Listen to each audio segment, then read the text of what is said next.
시간도 정말 성령의 말씀이 저희 마음 각자의 마음판에 새겨져서 30배, 60배, 100배의 결실을 맺는 귀한 시간이 될 수 있도록 하나님 은혜 베풀어 주시옵소서. 아멘. 감사드리며 예수님의 이름으로 간절히 기도드렸습니다. 아멘. 제목을 그렇게 잡았댔어요. 대충 믿으면 안 되나요? 이렇게.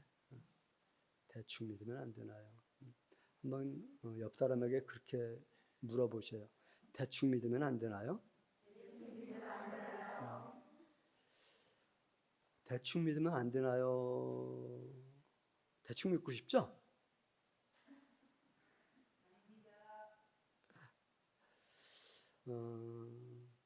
성경에 대충 믿어도 된다 이런 말씀 있으면 참 좋을 것 같아요.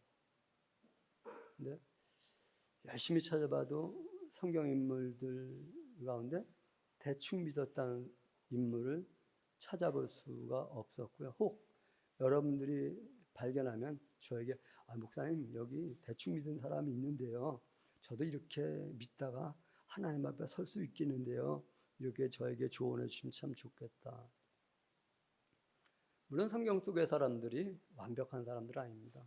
다 부족하고 모두가 한계를 드러냈고 한계점에서 넘어져 가지고 다시 하나님을 바라보는 그런 사람들. 그러나 그럼에도 불구하고 생명을 내어놓고 하나님 앞에 섰던 사람들임이 분명하다. 저의 설교를 들었던 사람들은 아마 이런 생각을 할 수 있을 것입니다. 목사님 삼손 있잖아요. 삼손같이 대충 믿은 사람이 어디 있습니까? 내가 보기엔 대충 그까이 거 뭐 이래가면서 신앙생활하는 사람 아닙니까? 그렇습니다. 삼손 그도 매우 부족한 사람이고 사명자로서 그가 제대로 믿음의 생활을 하지 못했던, 그런데 그로 말미암아서 그에게 참 돌이킬 수 없는 비참한 삶의 과정이 있었고 그 과정을 통해서 생명 내놓고 주님 한 번만 나와 함께 해주시옵소서 이런 간절한 열망을 가지고 자기 생명 내놓았다. 다시 말하면 삼손도 생명 내놓고 신앙생활했기 때문에 히브리서 11장에서 그에 대해서 말하기를 믿음의 사람이라고 말한 것이지, 생명 내놓았던 그 흔적 없이 그 시간들을 일컬어서 믿음의 사람이라고 말한 것은 분명 아닐 것이다. 생명 내놓고 신앙생활해야 되는 하나님의 사람들에게 하나님이 이렇게 말씀하십니다. 마귀의 간계를 능히 대적하기 위하여 하나님의 전신갑주를 입으라고 말입니다. 성도는 알아야 할 것이 있습니다. 마귀가 있다는 것과 마귀의 간계가 있다는 것을 알아야만 합니다. 마귀, 그가 누구인가? 그는 처음부터 범죄한 자라고 말을 합니다. 그는 처음부터 거짓말한 자라고 말을 하고 거짓압이라고 말을 하고 간사한 계략을 꾀하는 자라고 말을 하고요. 그렇기 때문에 사단의 간사한 관계가 무엇인지를 아는 것이 우리에게 매우 중요하다. 마귀의 관계가 무엇일까? 마귀의 관계는 먼저 그렇게 정해 볼 수 있습니다. 내 말하고 싶어 한다. 누구 말하고 싶어 한다고요? 내 말하고 싶어 한다. 마귀는 사람에게 찾아와서 자기 말 하고 싶게끔 유도해냅니다. 말이 화근입니다. 자기의 견해를 피력하려고 하는 것이 늘 화근이 됩니다. 그래서 가정에서 이웃과 사회 구조 속에서 다툼을 이야기합니다. 성경은 그렇게 말합니다. 여호와께서 지으신 들짐승 중에 뱀이 가장 간교하다고. 뱀이 여자에게 묻습니다. 하나님이 참으로 너희에게 동산 모든 나무의 열매를 먹지 말라 하시더냐? 사람은 이미 알고 있어요. 동산 모든 나무의 열매가 아니라는 것을 알고 있어요. 그렇기 때문에 말을 섞어요. 아니야. 그리고 자기가 아는 범위 내에서 절충해가지고 죽을까 하느라 하셨어. 동산 중앙에 있는 나무 열매를 먹으면. 사단이 우리에게 세상 환경 가운데서 너희 보고 정말 생명 내놓고 신앙생활을 하라고 했니? 그건 아닌 것 같은데 우리가 이 땅에서 그래도 먹고 살아야 되니까 하면서 내 의견을 피력하려고 하면 사단의 계계에 말려 들어가게 됩니다. 무언가 명료한 답이 없을 때, 정확한 답이 없을 때, 주님, 내가 이때 어떻게 대처해 나가야 되는 겁니까? 기도할 수 있는 그러한 성도들 되시기 바랍니다. 이렇게 말해요. 내가 먹는 날에는 이렇게 말해요. 먹는 문제 가지고 나옵니다. 예수님에게도 먹는 문제 가지고 나옵니다. 네가 하나님의 아들이면은 이 돌로 떡덩이 만들어 먹어. 예수님은 그렇게 말씀합니다. 사람이 떡으로만 살 것이요 아니요 하나님의 입에서 나오는 말씀으로 살 것이니라 이렇게 말씀하셔요. 그런데 사람은 무엇합니까? 먹음직도 하고 보암직도 하고 지혜롭게 할 만큼 탐스러운지라 하면서 자기의 의견을 선택하고 자기의 생각을 행동으로 옮겨놓게 되어집니다. 사단과 말을 섞은 결과 선악의 기준은 하나님인데 선악의 기준이 내가 되어서 아담아 하고 부를 때에 나무 뒤로 숨었다 이렇게 말해요. 하나님을 만나야 되는데 하나님을 만나는 것이 아니라 숨었던 사람. 무엇의 결과? 사단과 말을 섞은 결과. 예수님은 이 돌로 떡덩이를 만들어 먹는 것이 옳은가 옳지 않은가에 대한 기준을 이미 알고 있기 때문에 사람이 떡으로만 살 것이 아니고 하나님 입에서 나오는 말씀으로 살 것이라 이렇게 대처를 했거든요. 그렇습니다. 성도의 기준은 하나님의 말씀인 내가 너를 의롭게 했다. 이 말씀 앞에 설 수 있는 성도들 되시기 바랍니다. 내가 나를 의롭게 하는 것이 아니라 내가 너를 의롭게 했다라고 하는 하나님 말씀이 우리 안에 정리되어야지만 마귀를 대적하기 위해서는 하나님의 전신갑주를 입어야만 합니다. 하나님의 전신갑주가 무엇인데? 하나님의 말씀으로 온 몸을 무장하는 것입니다. 오늘 상현 군이 이 자리인데 축구 이 시간에 예배 드린 것보다 축구하러 가자면 더 좋을 것 같아, 그렇지?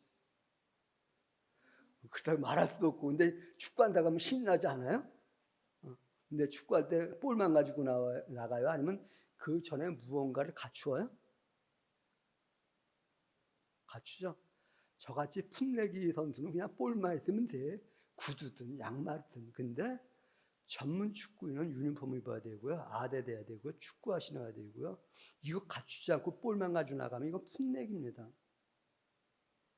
하나님이 이렇게 말씀하셔요. 바울 선생님을 통해서 야 하나님의 전신갑주를 입어라. 그런데 전신갑주를 입기 위해서 가장 먼저 취해야 될 것 의의 허리띠를 진리의 허리띠를 매라 이렇게 말씀합니다.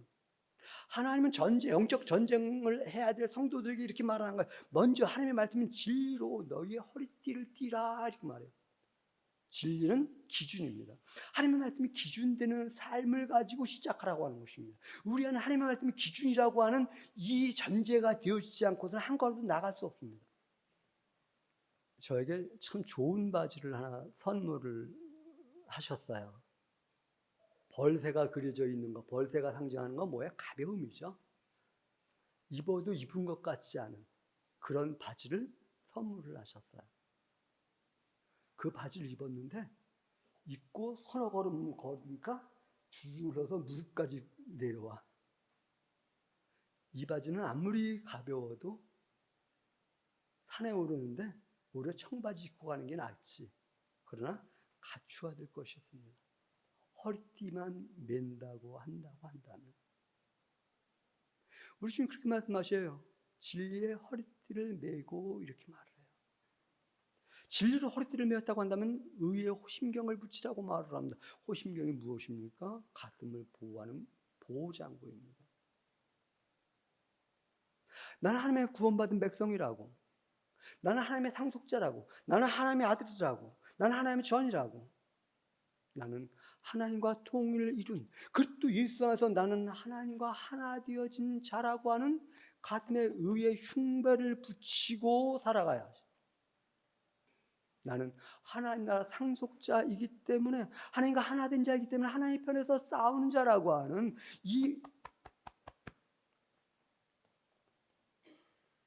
그리고 이런 사람에게 평안의 복음이 준비한 것으로 신을 신으라고 말을 합니다.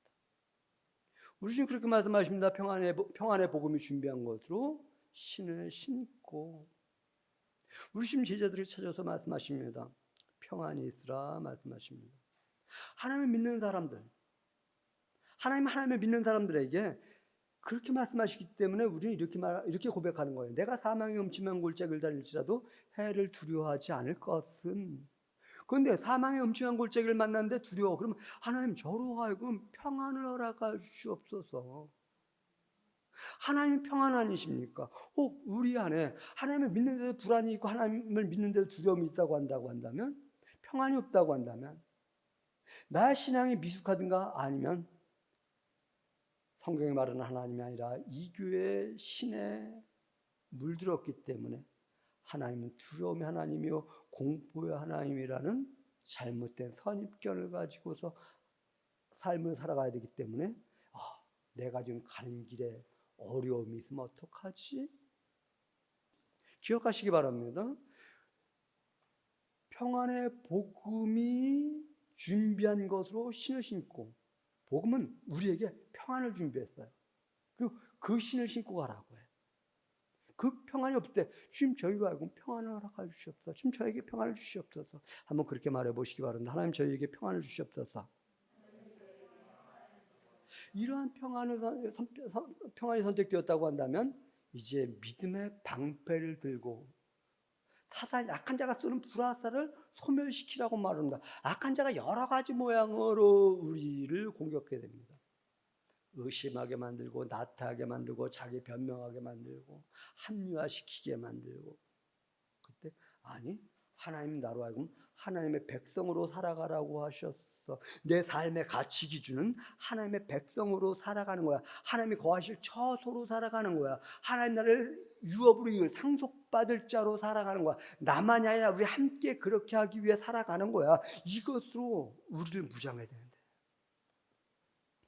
그리고 이것을 무장했다고 한다면 우리는 이제 나는 구원받은 하나님의 백성이야 라고 하는 구원의 투구를 써야만 합니다. 그렇게 말씀하고 있는 것이죠. 구원의 투구를 쓰고, 그리고 나서 성령의 검, 곧 하나님의 말씀을 가지라 이렇게 말해요. 하나님의 말씀이 충만했던 예수님을 일컬어서 성령 충만하다고 하고, 성령 충만했던 예수님은 사단이 오자 이렇게 말을 합니다. 사단아 물러가라. 또 자기가 가는 길을 방해하려고 했던 사단에게 사단아 내 뒤로 물러가라 이렇게 선포하십니다. 한번 그렇게 말해봅시다. 사단아 물러가라. 사단아 내 뒤로 가라. 사단아 내 뒤로 가라. 이것은 하나님의 말씀이 충만한 사람은, 성령 충만한 사람이기 때문에 성령 충만한 사람은 충분히 이 말을 할 수 있는 거예요. 그런데 이 말을 하면서 어떻게 평안하게, 담대하게, 확신을 가지고, 할렐루야? 우리 예수교회 성도들 그런 성도들 되시기 바랍니다. 우리는 이런 질문을 할 수 있습니다. 그런데 왜 하나님이 전신갑주를 입고 왜 우리는 전쟁을 해야 합니까? 왜 싸워야 합니까? 이긴 후에 하나님 앞에 서야 하기 때문입니다. 우리 한번 13절 말씀으로 한번 가보시기 바랍니다. 13절 무엇이라고 기록해 놓았는지. 찾으셨으면 같이 읽습니다. 시작.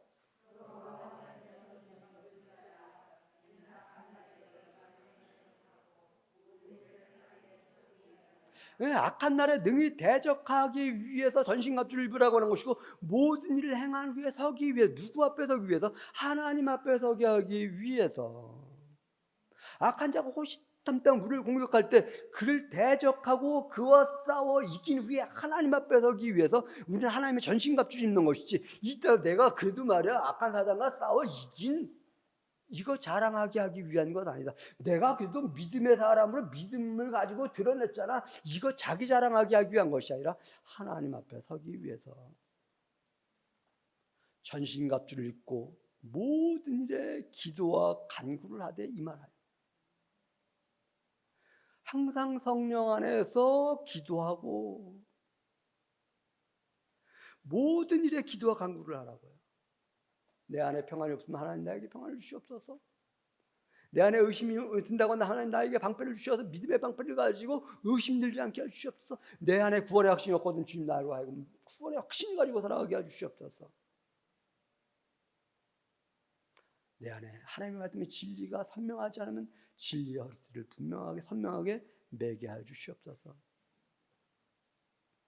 그런데 항상 기도하고 깨어 구하고 깨어 구하기를 항상 심으라고 말해요.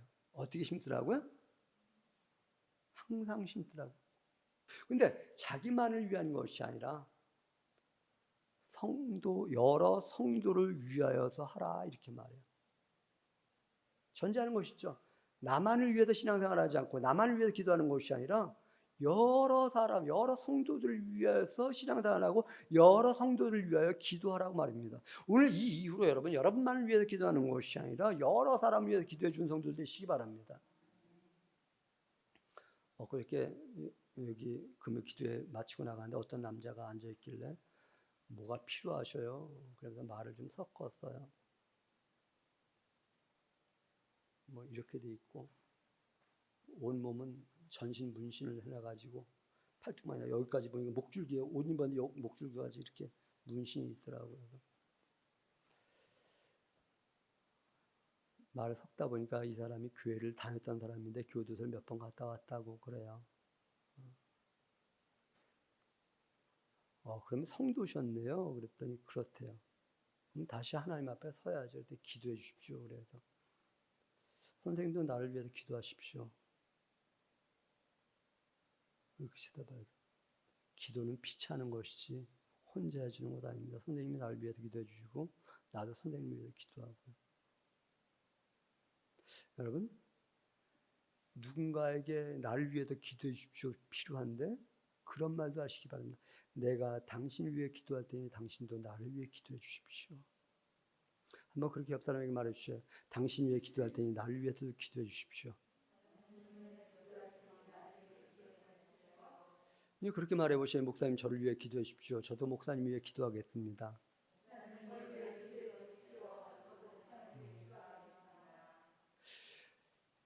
왜? 우리의 힘과 능력으로는 악한 사단을 싸워 이길 수 없기 때문에. 그렇기 때문에 이것을 상대해야 되기 때문에 하나님은 모든 기도와 간구를 하라고 하는 거예요. 그리고 기도와 간구는 성령 안에서 기도하라고 하는 거예요. 성령 안에서 말씀을 가지고 기도하라고 하는 것이고요. 이를 위하여 깨어 구하기를 항상 심으라고 말하라고. 자기만이 아니라 여러 사람을 위해서 그렇게 하라고 말씀하는 거예요. 그게 어디 나오냐고요? 18절이죠. 18절 말씀 한번 같이 읽어봅니다. 시작.